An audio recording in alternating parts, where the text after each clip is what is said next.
Cupcakes were eaten in the SEC in large measure, but Texas, for a little bit, treated Arkansas like a cupcake. Yeah. They really, and you'll hear Sark say this, but I was talking about it on the On Texas Football Watch-Along. Texas really took control of that game. It was back and forth, and we told you Arkansas is explosive offensively, and the Texas defense has been struggling, especially without Anthony Hill. And somebody can help me out on the Game Time text line, 512-834-1027. Nobody ever had an answer on our On Texas Football Watch-Along. All guys, who was the green dot on Saturday? Because, green dot means who's doing the communication with the sidelines, and that's Anthony Hill when he's out there. But he wasn't. It had to be Leonga Lafau. That's what I'd assume. But again, it was very concerning when Texas started the game with 10 men on defense, and they gave up a 40-yard run or 43-yard run. Yeah. Hey, you might want to get 11. Like this, we talked all week. Is your head going to be in the game here? Coming off the Georgia loss, could you? Right. And it was like, oh, geez, that's concerning. And then, Bobby Petrino. Bobby Shades. Because we had somebody texting us during our on watch along saying Sark's getting out coached by Bobby Petrino. Bobby Petrino's a really good coach, y'all. And his personal issues and his lying and deceitful ways have been his downfall. No one's ever debated Bobby Petrino's offensive mind. That guy can call plays. Yeah, he's a genius. He's on an the elite offensive ball. play caller, For sure. That's why everybody wanted it, and he was doing it to the Texas defense, keeping them off balance. Taylon Green option, Taylon Green there. And then you started with 10 guys on the field. You're like, oh, geez. But the game really swung when it was 21-20 and Arch Manning was doing his thing and the offense was lighting up a bad Arkansas defense. We told you in the pregame and all last week that Arch has a chance to have a really big game, and he did, historically good, 6 touchdowns accounted for. But when it was 21-20, Texas's defense actually made some adjustments, started to get a couple stops, and Texas was the team that controlled the ball to halftime and kicked a field goal. And they got the final points, and then they got a touchdown coming out of half. So those 10 points, it went from 21-20 to 31-20, and that's really where it separated. And at that point, you're middle of the third quarter at this point, and you're thinking Bobby Petrino might have to abandon the run a little bit to get back in this game, and that's when Taylon Green did the ridiculous turnover, the chest pass deal. Still don't know what that play was that was intercepted. I mean, that's the play he got hurt on. And then you felt good. Texas scores again. It's 38-20. And for all intents and purposes, then you get the defensive touchdown against the backup quarterback. And yes, they scored a couple touchdowns late and kicked a field goal when it still mattered. But come on, 45-23, Texas winning that game. They gave up the 2 touchdowns with a lot of young guys on the field at the end because they were trying to understanding it's a short week. Yep. Getting ready for A&M, and so got a lot of young guys, and they didn't play great. And the backup quarterback, they kept throwing, and they scored 2 touchdowns. So 52-37 really was quite a one-sided game. But Texas, again, we'll get into this defense because if you're looking like an elevator, right? I mean, this is the concern for Texas is the offense is finding its groove and finding its rhythm. And gosh, when the receivers will catch the ball, they actually played better, I think, against Georgia than the score indicated of only 10 points, but the receivers couldn't catch. And then they didn't have the ball in the second half at all, thanks to Kirby Smart. The whole quarter. Yeah. That was a masterclass, as we talked about. But offense, since October, has been finding itself. But guess what? The defense sliding back. And where does that come from? This is, if you can combine that offense and that defense, you feel pretty good about Saturday. But now the defense is leaky. But here's Sark, the immediate post-game conversation, and his team. Mission accomplished. They got a dub. They've got some confidence, especially with their quarterback, headed into the biggest game of the year. Obviously, offensively, early in the game, we were very efficient. We were able to create explosive plays, primarily in the pass game. I thought Arch, took his shots when they were there. I thought the receivers did a good job of catching and running with the ball. At the same time, they were creating some explosive plays their first couple drives, and I thought our defense did a really good job of defending the end zone and forcing field goals in the red area. And over time, as we were able to kind of stretch our lead, I thought the field goal at the end of the first half was really important, knowing we were going to get the ball to start the second half. Really, that was, those 10 points to end the first half and start the second half I thought were huge. 2 turnovers in the game that we create, both of those turned into touchdowns, 14 points there. We took care of the ball offensively. So all in all, really proud of our team. It's not easy, when you get knocked down and you got to get back up off the mat and you got to continue to fight. And like as I told the team downstairs, from Monday they responded, and it was not easy for them either. but they fought back and they put forth a performance where we came out of the game healthy. We survived it defensively without playing without Anthony. We'll be able to get him back next week. And we came out of this thing unscathed and healthy and confident, and so that's great. And so I think. All right, so now short week, and the Aggies played Samford last weekend. Sark did have a mention of that we didn't get to play Samford, but they did kind of treat that Arkansas defense like Samford and Son a Yes, little they bit. did. They housed them with 52 points in Arch's big game. But and this is what's in it for Texas, right? Win it, get to 9-3, beat another top 10 team, and see what happens. Let the chips fall for A&M. So. Here are your SEC championship game clinching scenarios. Alabama wins, they're in it. Georgia's in it with an Alabama loss or a Texas A&M loss. And Georgia, remember, doesn't play a conference game. They play Georgia Tech this weekend. Right. So they're not they're out of conference. But so they need Alabama to get in it. They need Alabama to lose or Texas A&M to lose. A&M to get to the SEC championship game, whether they want to or not, is a question. Right. Georgia might not want to win. Right. If they win, they're in. They'll be playing Alabama if they win. Or an Alabama loss or an Ole Miss loss, and A&M is in. And then Ole Miss, with Lane Kiffin's situation, can be in with a win and then a Texas A&M loss and an Alabama loss. Okay. So Ole Miss needs to beat Mississippi State and see A&M and Alabama lose. So those are your scenarios. Most likely at this point, based on favorites, and this would be Georgia playing Alabama again in the SEC title game. But A&M can get in there if one of those lose. But does A&M want to get in it? I mean, obviously seeding would matter. Yeah, But A&M wins. Obviously, they're 12-0. They're in, correct? Yes. Right. Yeah. They're in the tournament. We just gave you the scenarios of where we are. If you're just tuning in, your college football playoff locks as we head into rivalry weekend, Ohio State, Indiana, and A&M. Yeah, but like you said, does Kirby Smart really even want to be in that game knowing him? He probably would love to have that 5 seed, amongst the hedges. Who knows? I mean, obviously you want the bye. And remember, this year it's straight seeding. So Right. the top 5 conference champions are not guaranteed those top 5 spots or 4 spots as it was last year. It's straight seeding. So the Right. Aggies would give up some seeding if they lost. Sure. They might drop down, but you still, I think if you've been number 3 all year and you have that resume, even if you lose to Texas on the road in a rivalry game, you're probably still a top 7 team, which gives you a home game. For sure. Just the question is, would you still be a top 4 seed, right? That's the issue. But getting to the SEC title game and winning it would then give you a bye. It would. But you could get to the SEC title game and lose it.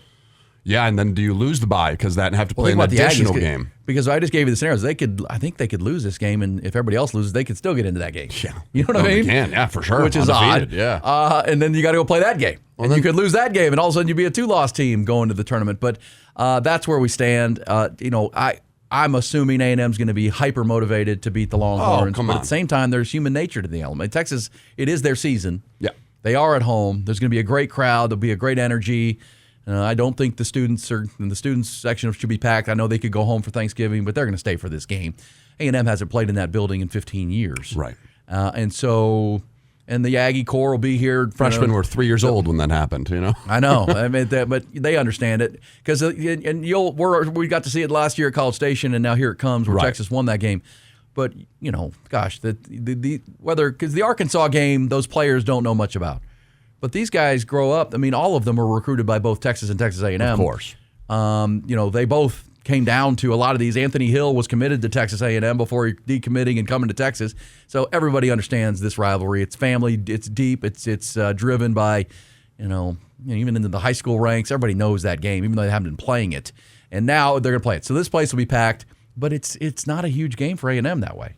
As far as what it means to the bigger picture. Bigger picture of things, they already punched their ticket, before they even beat Samford. They've qualified. But they want to come back and really put a damper on the season in Texas. Totally understand what you're saying. They're playing for other things now. But hey, I mean, there's no way you can't tell me that Marcel Reed and a lot of those guys on the team that lost last year. Oh, they want them out of the SEC championship. Yep, they want it back. So I'm assuming you'll get the best version of the Aggies, but at the same time, there is a human nature element to keep in mind. Also, keep in mind that another guy who was committed to the Aggies, who's now a Longhorn, is Anthony Smith. Yep. He is going to be missing that first half of that game because he had the targeting call in the second half of the Arkansas game, which I still think is, yes, that was targeting, but it was not a dirty hit. When a receiver catches a ball and he's a shorter player anyhow, and then he crouches to brace for impact and the helmets collide, that's almost impossible to avoid. What can you do? I mean, it was probably the launch because he did kind of launch into him, but he's making a form tackle, and all of a sudden the guy crouches. Right. He's trying to go, and then the target angle drops, and he ends up targeting. Should that cost him an ejection? Sure, eject him from that game, but does it need to be first half of the next game? I know they're trying to minimize it, but at the same time, that's tough. But Sark he said we'll just be without him.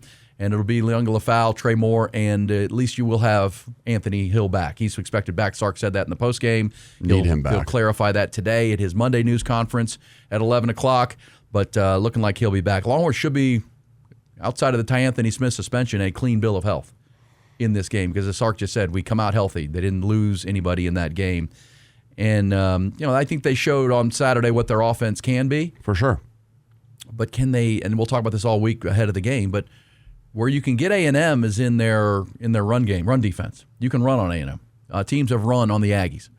Notre Dame did it. Gosh, Missouri, even with a third-string quarterback, ran for over 200 yards. You can run on them, but their pass rush with Cassius Howell is elite. Yep. Their secondary is pretty darn good, but like any quarterback, if you get pressure on Marcel Reed the way South Carolina did in the first half of that game and built that 31-0 lead or whatever it was, you can get to them. 30 to 3 at half. Boy, are they dynamic, and that's the real concern because this Texas team, at the end of the day, the ultimate adjective for Texas might be when it's all said and done, even if they win this game, frustrating. It's just to start number one and then even if you end up 9-3, yeah, and outside the tournament, it's gonna be like, damn, frustrating. But now here you are, the biggest game of the year, where your offense is really humming, and Arch is playing his best football, obviously. I'm assuming at some point today we'll learn that he's the SEC's Offensive Player of the Week. But Diego Pavi also had a huge game on Saturday, so they may share that award. But Arch with the 6 touchdowns accounted for. But now here comes your defense. And do we realize this? The flip has switched for Arch. Since the second half of the Mississippi State game, the redshirt sophomore is now 99 of his last 152 passes, 1,314 yards, 11 touchdowns, just 2 interceptions. He's averaging 13 yards per completion since the second half of the Mississippi State game. And as we said, if the receivers catch the ball against Georgia, who knows what his final line is. Not this dink and dunk we saw last year. No hate to Quinn, but that's just what it was. Now you're combining both of them. Remember, the dink and dunk is what you used to beat Oklahoma. Yep. Right? That was kind of becoming the offense even against Vanderbilt. Well, now you're combining the dink and dunk with the deep stuff, and that's where these big plays are coming. And obviously this is a different team in A&M than you're going to get with Arkansas. But so as they continue to figure out and mature and decide their identity, this is a Texas defense that was dominating. Gave them a chance to beat Ohio State. It was dominant against Oklahoma in the Cotton Bowl. It was, really dominant for the first 3 quarters of the Vanderbilt game, and it flat out won them the Kentucky game. It did. The defense and the special teams. And now, I don't know if it's lack of confidence, scheme, they're just worn down, but they're a mess on the defensive side of the ball. As we said, they started with 10 men on the field on Saturday. I don't know how that happens. I was asking Bob Shipley on our watch along. I'm like, Coach, everybody knows. First drive. Yeah. First play of the game. Yeah. And you bust a 40-yard run. It's like, oh, my gosh, they did force a field goal on that. But they proceeded to allow 37 points, 512 total yards, 324 through the air. This is a good and talented offense. Remember, Arkansas put 42 on the Aggies. Right. I mean, they almost beat Ole Miss. They score. But this was a defense that was looking like it was going to trend as one of the best 5 in the country coming out of the Oklahoma game. And now here in the month of November, it's the 3rd time the last 4 games an opponent has thrown for over 300 yards against Texas. And these fourth quarters, go Vanderbilt, Georgia, and now this game, 21-14 in the fourth. They're going to have to play their best game because here comes Marcel Reed and the Aggies. They have a deep and elite offensive line. They've got a dynamic set of receivers in Mario Craver and Casey Concepcion. Ruben Owens in the backfield. I guess we'll get an update on Le'Veon Moss. I don't think he's back yet. I think he's probably a December comeback from that severe ankle injury. They're playing for something after this. But let's also mention that the Aggies have an outstanding set of tight ends. They do. A couple of NFL guys. And have you noticed that the tight ends are killing Texas and the linebackers in coverage? Started with the Vanderbilt game, Georgia, and this past weekend, the tight ends were wide open the whole game.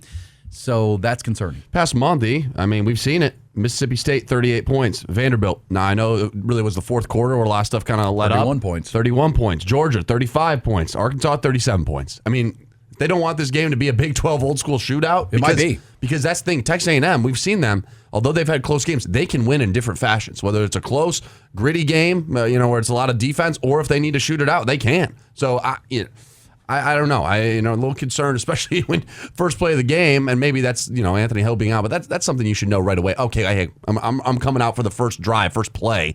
I should know. You should know who should be out there. And as somebody said on our YouTube watch along, maybe it was the missing man formation since in honor of Anthony Hill not playing. Right. We're going to go missing man formation to start the game. Yeah. And they ripped off a 40-yard run. Let's not do that again. But it can, because to your point, the number of points in the last few weeks. Before coming out of the Kentucky game, they were allowing under 2 touchdowns a game. Right. And now they're going to win. I got to look at the stats. It's probably up over 20 a game total for the year, which probably after these 4 weeks. Yeah. That's a large difference. And so as the offense is coming, here goes the defense, fading back. And but you know what? It's one game. It's an opportunity to beat your rivals. If it's a shootout, it's a shootout. If the defense can show up, and last year you held A&M to 7 points at their place. And won 17-7 in a game that should have been a wider margin because Quinn Ewers had 2 goal-to-go turnovers in that game last season, and now they're coming to your place. So this defense and this team, in a lot of cases, have like fond memories of playing the Aggies. They understand what they did to them last year, but you got to go do it. And this is a whole different Aggie team. There's no doubt about that. A whole different mindset. And those 2 receivers that they brought in, give Mike Elko a lot of credit to identify, and Colin Klein. Finding Mario Craver, who comes in from Mississippi State, Casey Concepcion from NC State. They're both crazy good. I mean, they are really, really good on the outside. That's the best set of receivers, even better than what Georgia had. Yeah, agreed. Even better than what Georgia had on the outside, and you got to deal with that coming in.